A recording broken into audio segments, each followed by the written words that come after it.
moving forward.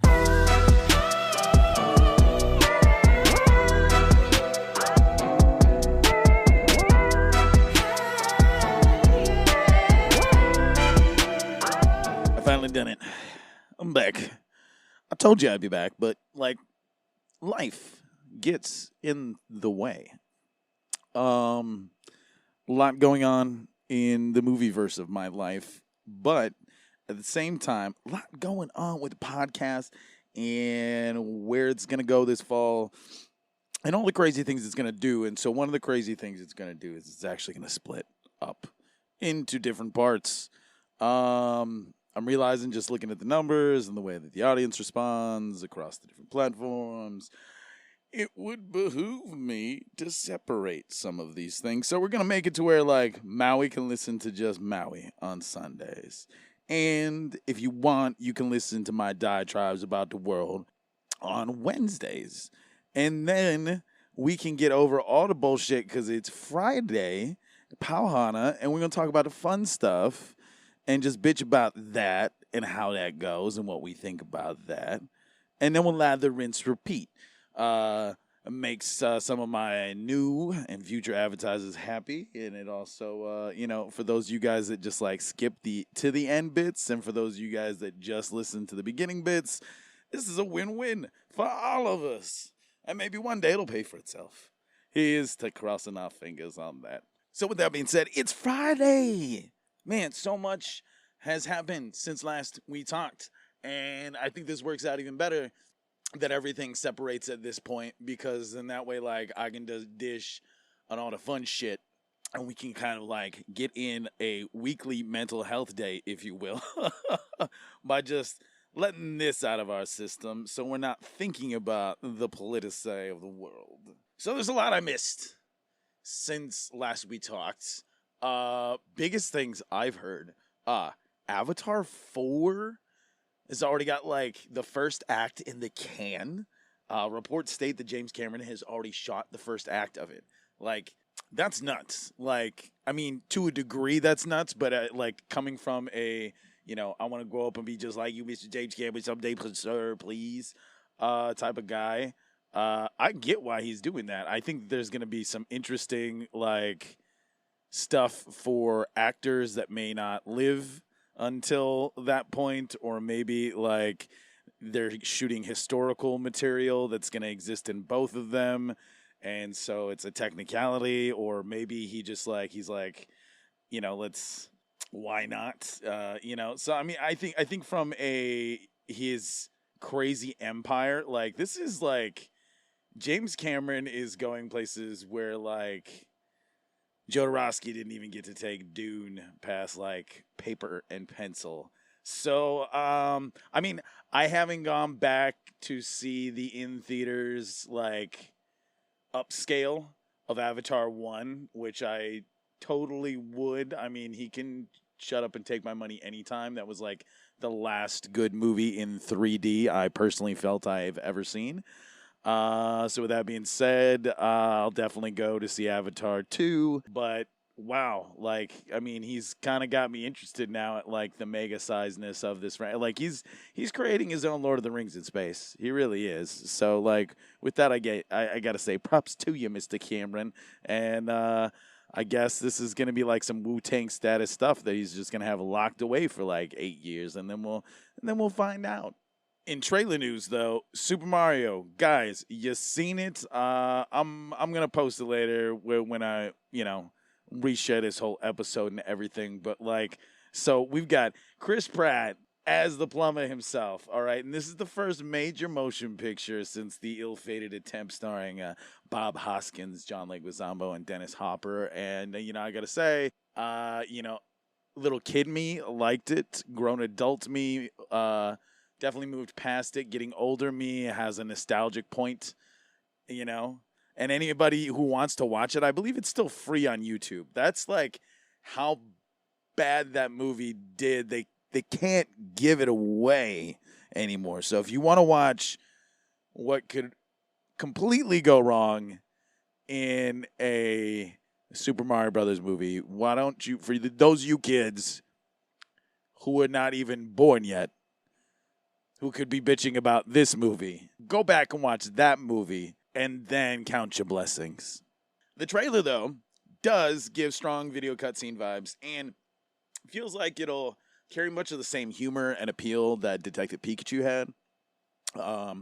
Jack Black's Bowser doesn't seem too Jack Blacky, which is a pleasant surprise.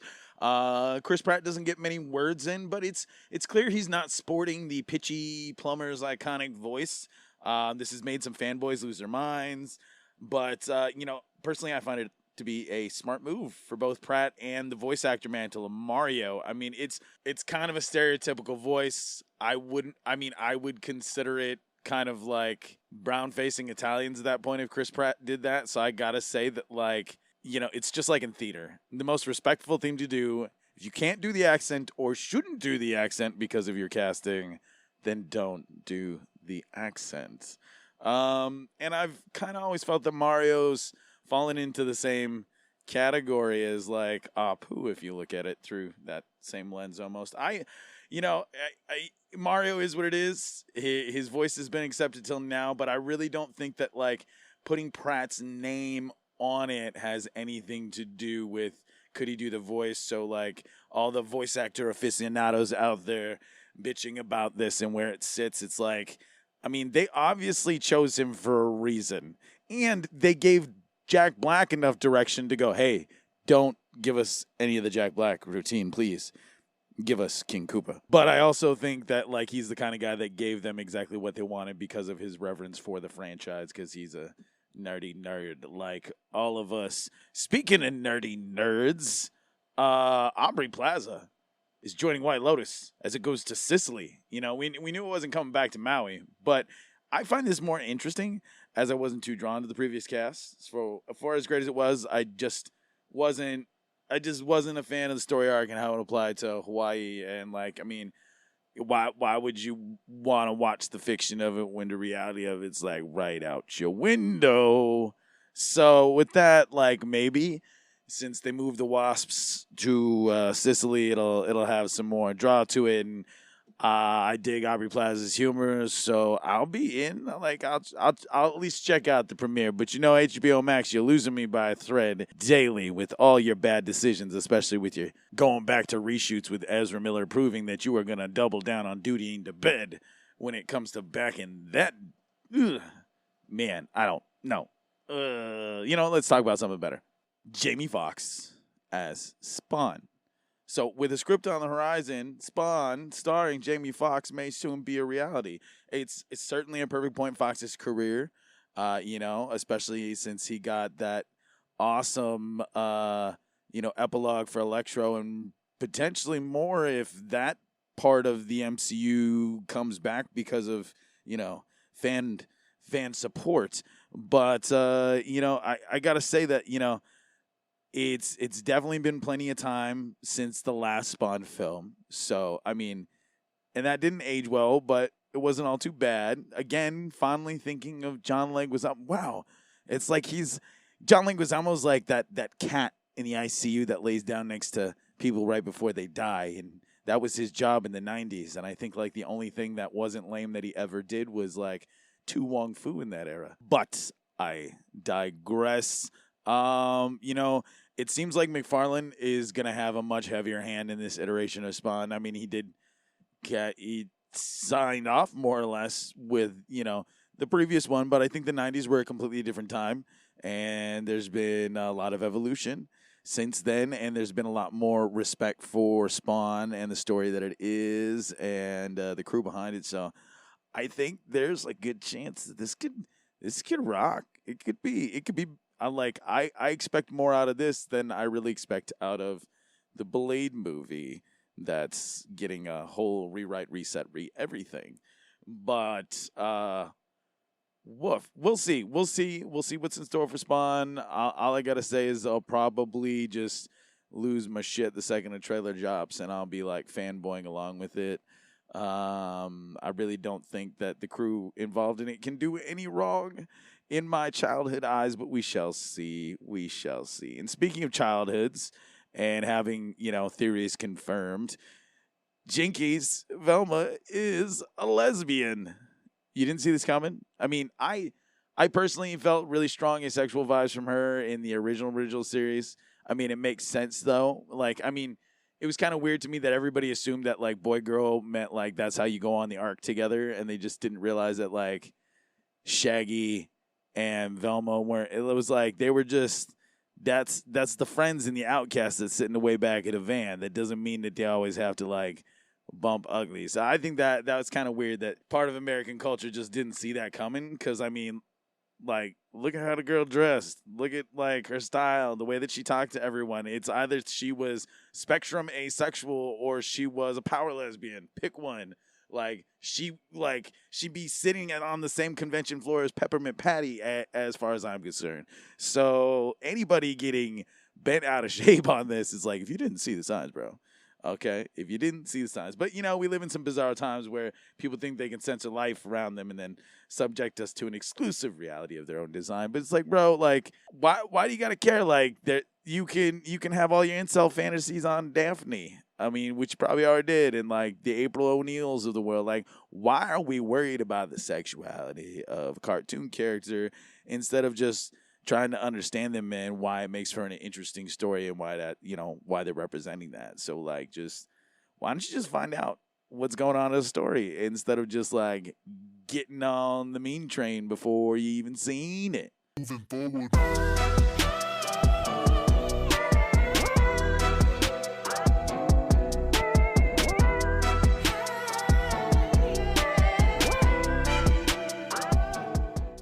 We live in a fast-paced world where many people are too busy to sit down and read books or news articles. But thanks to Newsly, you can now listen to the news you wish you had the time to read. By utilizing AI technology, a natural human voice reads you the news, helping you grasp the information faster and more efficiently. Newsly provides the latest news updates 24/7, letting you browse articles from topics you choose. It even has podcasts, including ours. And listeners of Rabbit Holes can get their first 30 days of premium for free, allowing you to enjoy an ad-free experience by using the special promo code in our episode description. So download Newsly today for free on iOS and Android, or visit www.newsly.me so you can stay updated on the things that matter to you. Moving forward.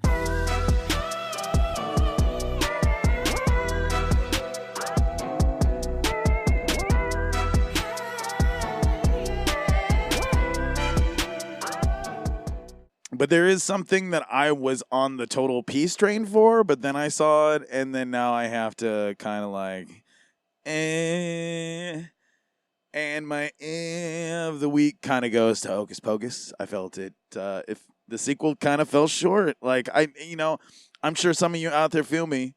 All right, and it's certainly not a guy's point of view thing, because like I'm gonna give you the play-by-play here. Like, I think that like, it was a stretch to make this about a kid who saw everything that went down that night, and then only to send him off on some like fool's errand, which cuts him out of most of the A plot and turns him into like a lesser B that just doesn't get enough resolution to it. Like, I feel that there's just a lot in him that I'm sure they didn't know how to write. And then there's like the case of like, how many times could like they really have better stressed how Book was going to change sides at the end, because like they had one throwaway line and I was like, okay, that's the key line. And then I was like, is it going to happen again? Because there was no reinforcement behind it. It was just, I felt it was very lazy in that sense. I felt like the second that like we got through the first 20, I had already called it on, this is definitely going to paint them in a better light at the end of the story, which I feel they should have doubled down on that. If you're listening, Disney, all right? Or if the NSA gives this to Disney, I don't know. Who cares?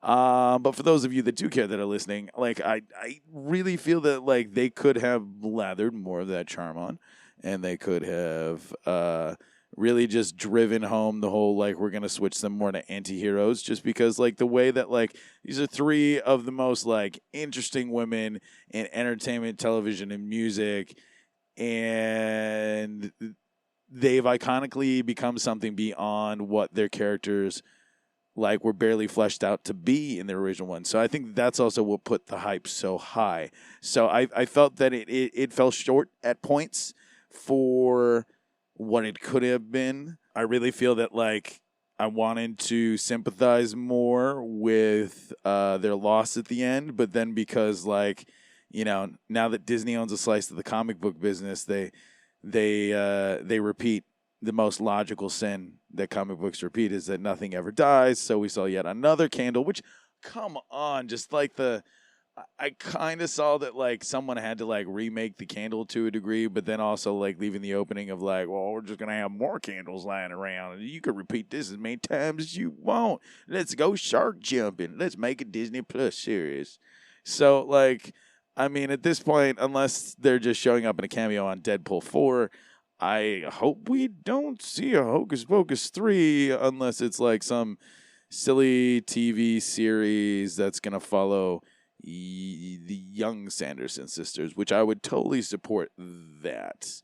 That is totally fine because in that way we could totally rewrite the perception of them and then make them really like play that whole dynamic of like how women as witches were portrayed and, you know, media and, you know, townships and how they just would turn on each other in the ye olden days and proclaim people witches and stuff. So, like, they could cover a lot of those social issues and they could serve well. Yeah, I just didn't think after all the time that we waited, it wasn't enough. But you know what has been enough? She-Hulk.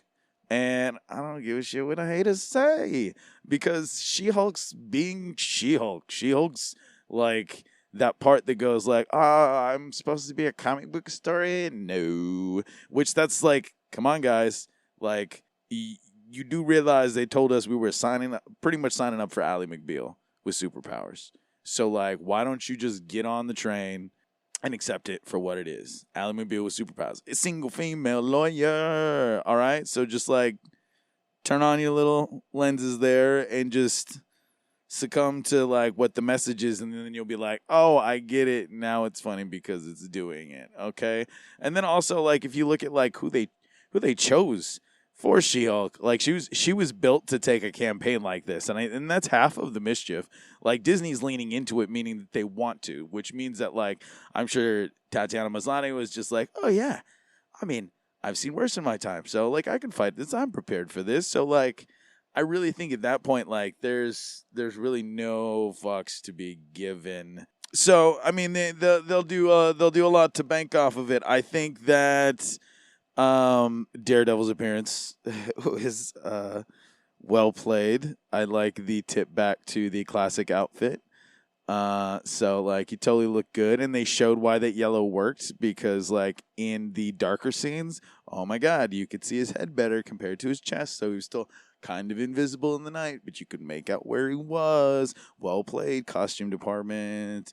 And the Walk of Shame. That well played. I mean, if there's anything that, like, single female lawyer shows are notorious for, it's, like, who's sleeping with who. And they've managed to do it in such a way that nobody cares about it because they're focused on everything else, which, like, I mean, fan theories have gone abound on, like, whether or not it's, you know, secretly Blonsky and Abominations behind something. Are we going to see more Madison and something stupid is going to come out of that? Does Titania have more in store? Which I really think that she's just supposed to be a breath of fresh air. Like, trying to find whatever super secret hints or little things that they'll tie up, like mentioning, like, the Sokovia Accords have been repealed. Like, I think that you have to treat She-Hulk like Mary Tyler Moore meets Ally McBeal. She's the it girl, and she's taken us through them times. And if we just go on the ride, it'll end like a Happy Mentos commercial for all of us. So with that, I say keep doing a good job over there at Team She-Hulk. I can't wait to see what the surprise is going to be next week on the finale. So we'll talk about that next Friday. But you know what? I really want to talk about, and we're just gonna like unload and close on today as far as the entertainment scene's concerned. Quantum Leap. Children. It's been how many decades since Sam Beckett disappeared into the accelerator and didn't come back? And in that time, like, Dean Stockwell passed away. I'm sure to some degree Scott Bakula has kind of seen what they had in store for the show, and that's why he said no. But I think some of it makes sense, and if we just go on this ride, we might get a lot of things explained that could really work out. That, like, I don't know. But, numbers are kind of telling a story that not a lot of people are watching on the night of, but I think a lot of people are just like, oh, I could watch it on the app next day and I don't have to sit through as many ads, which is what I kind of do. I watch it on Wednesday, so it's easier to watch with the fam. But I think many have a headcanon that's interfering. I mean, there are some key things that are missing. They kind of retconned out, like, the need for the chamber where, like, they swap bodies because now he integrates with them. And it's really just like there's a lot of things that are just mulled over. But, I mean, after this last week's episode, like, the big reveal at the end that, like, Janice, Al Calavicci's daughter, Dean Stockwell's character, has his original hand link, and she's near an imaging chamber. So, like, I think that she's going to show up and compete for Ben's attention and then fill in his memory. Part of me feels that this could lead to other leapers. I mean, are we going to see evil leapers? Is this going to introduce us to the birth of the evil leapers? Because think about this. Like, I've always thought that the evil leapers were a construct made further in the future. They're not from, like, the present where Sam started leaping. They're from something further in time because, really, just like a lot of the other fans that, I've been really attaching to a bigger theory is temporal Cold War. And, I mean, that's some hard stuff to get into, and it can really make a big reason as to why, this whole new way of manipulating leaping that Ben and Janice have created. So it's like, I mean, he's slingshotting himself through time to try to end at a certain point. I think there's a lot of people that think that he's trying to get himself to, like, Sam's last couple leaps to see if he can get in the window of, like, catching Sam before he leaves or something. But I also think that, like, all these leaps, it's more about what they have in common and then how they're going to they're going to create a point in time because of all the things that have to be done. We have to touch so many lives. And so far, like, I mean, the Atlantis shuttle episode, that was the daughter of the guy from the pilot episode from the OG series. Okay, we've got all these guys from Vietnam showing up. So I think there's enough of an explanation of, like, where is this within the frame of, like, essential leaping? Is this going to make sense of some of the bigger leaps that Sam went into and showing, like, how everything is connected? I mean, I feel that this is more than an attempt to bring back Sam Beckett. I mean, will this change the present and cause active paradoxes or interfere with the original timeline of the OG series of Quantum Leap? I mean, is this? I can only imagine that they're going to solve most of this by the end of the first season, because if they don't, they're not going to be able to keep an audience. I think that they're taking us on a really hard ride because they've got something to prove, and they've only got so much time before they have to lock down into episodic mode in order to appease the NBC gods. So, with that being said, oh boy, like, so much to speculate on. Where could it go? I mean, I think what helped me attach to the new show is that you can't think of Ben as the Sam replacement. He's the Al replacement. They mentioned that in the first episode that he was supposed to be the hologram. So I have a feeling that once Janice is his hologram, we're going to finally get more of that, because Janice has got more of that, like,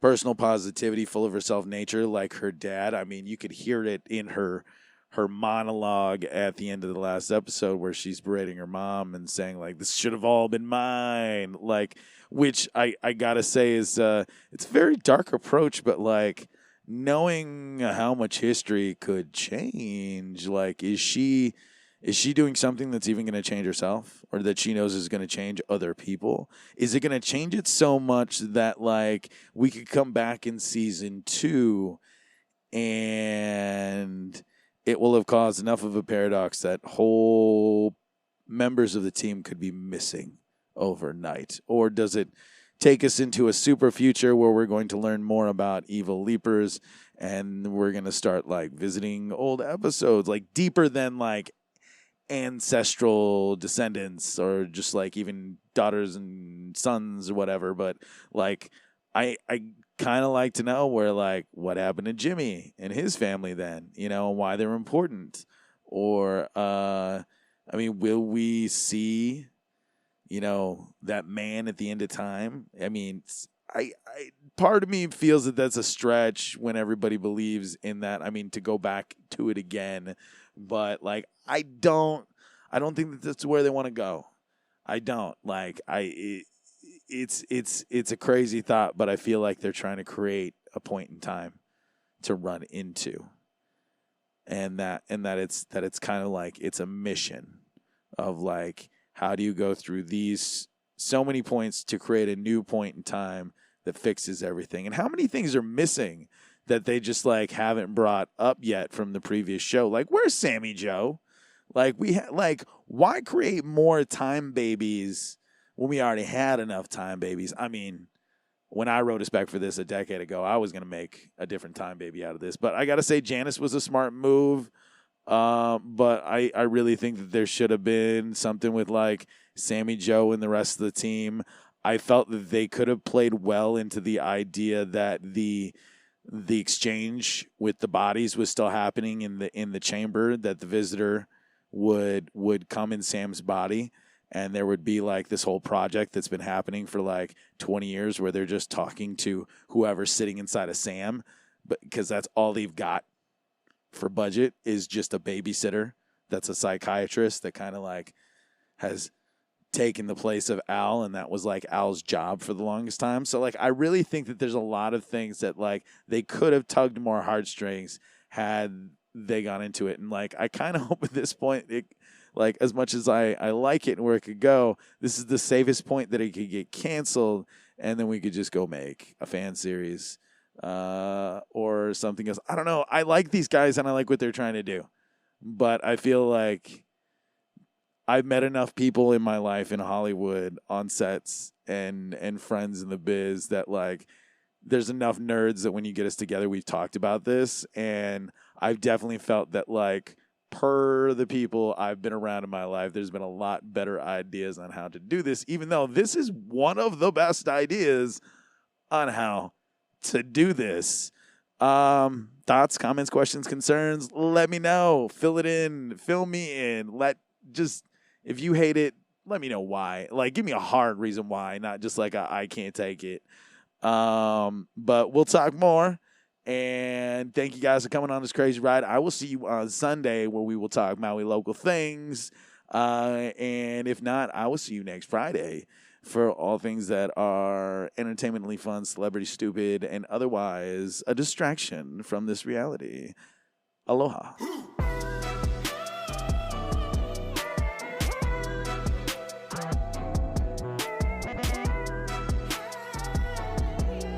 Rabbit Holes is a Manawa production. This episode was produced by Kawika Hoke and Sarah Rodriguez. Make sure to subscribe and follow on your favorite podcast platforms to add our weekly episodes to your queue.